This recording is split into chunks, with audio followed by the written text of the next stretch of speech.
कीर्ति जी से प्रेम पर आप जरूर पूछ लीजिएगा। उस तरह के सवाल भी आए कि गर्लफ्रेंड नहीं मान रही, बॉयफ्रेंड नहीं मान रहे, पापा नहीं मान रहे, मम्मी नहीं मान रही, कंफ्यूज हैं कि करियर पर फोकस करें कि प्रेम पर फोकस करें, आदि इत्यादि।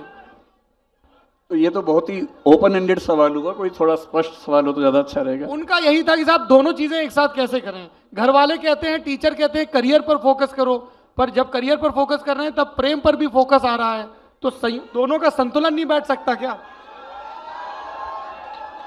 अरे बालकों, तुम्हारा ही सवाल पूछ रहा हूं, ठहर जाओ। मेरी समझ ये है कि सबसे बड़ा दुर्भाग्य है कि करियर बनाने की उम्र और प्रेम करने की उम्र एक ही होती है, और ये दोनों ही चीज़ें ऐसी हैं जो पूरा फोकस मांगती हैं। तो ऐसे में आदमी कैसे बैलेंस करे, मूल समस्या तो ये है ही।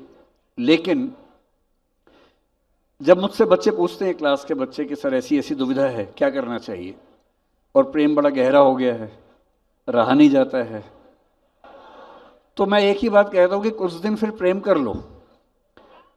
और मुझे बड़ा भरोसा है कि 20-25 दिन प्रेम करने के बाद फिर लगने लगता है कि कुछ और ही कर लेते हैं। तो अगर प्रेम उथला है, अगर प्रेम केवल देह का है, अगर प्रेम केवल चेहरे की चमक देख के हुआ है, अगर प्रेम केवल अदाएं देख के हुआ है, अगर प्रेम केवल मेकअप के बाद के चेहरे से हुआ है, तो वो 20-25 दिन से ऊपर टिकेगा नहीं। 20-25 दिन में असलियत सामने आई जाती है।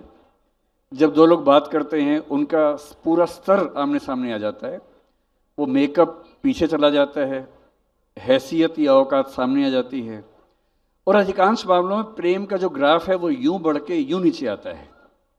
तो जब नीचे आ गया तो मुक्त हो गए, मुक्त होकर पढ़ाई कर लो। और यदि प्रेम ऐसा मिल गया संयोग से जो मुक्त करता है, प्रेम में रहकर मुक्त करता है, तो वो आपको पढ़ने से रोकेगा नहीं, वो आपकी पढ़ाई में सहायक ही होगा। में है, मैं अपने मन की बात कहता हूं। देश के प्रधानमंत्री के रूप में मुझे नरेंद्र मोदी इस समय बेस्ट चॉइस लगते हैं। दिल्ली में, ये आधा सेंटेंस था, मैं पूरा कर देता हूं। और दिल्ली के मुख्यमंत्री के रूप में अरविंद केजरीवाल बेस्ट चॉइस लगते हैं। मुझे इन दोनों में कोई समस्या नहीं है। मैं चाहता हूं कि इस समय के हालात में मुझे अभी कोई ऐसा नेता नजर नहीं आ रहा जो मोदी जी से बेहतर पीएम बन पाए, ना ऐसा नेता जो अरविंद केजरीवाल से बेहतर सीएम बन पाए। तो मैं चाहता हूं कि केजरीवाल दिल्ली के सीएम रहें, मोदी जी देश के पीएम रहें। और अब ये तय हो गया है कि ठीक है भाई, आप जनता पूछ रही है, आप उत्तर प्रदेश के मुख्यमंत्री योगी आदित्यनाथ पर अपनी प्रतिक्रिया बता दीजिए। जब योगी जी को सीएम बनाने का फैसला हो रहा था, उस समय 2-3 उम्मीदवार थे, और मैं दिल से चाहता था कि योगी जी सीएम ना बने। हाँ, मैं बहुत खुल के अपनी बात कहना पसंद करूंगा।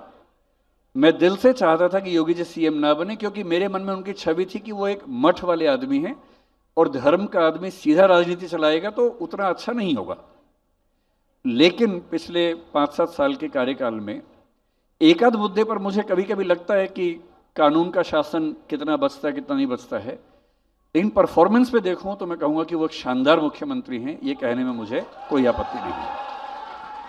अब उत्तर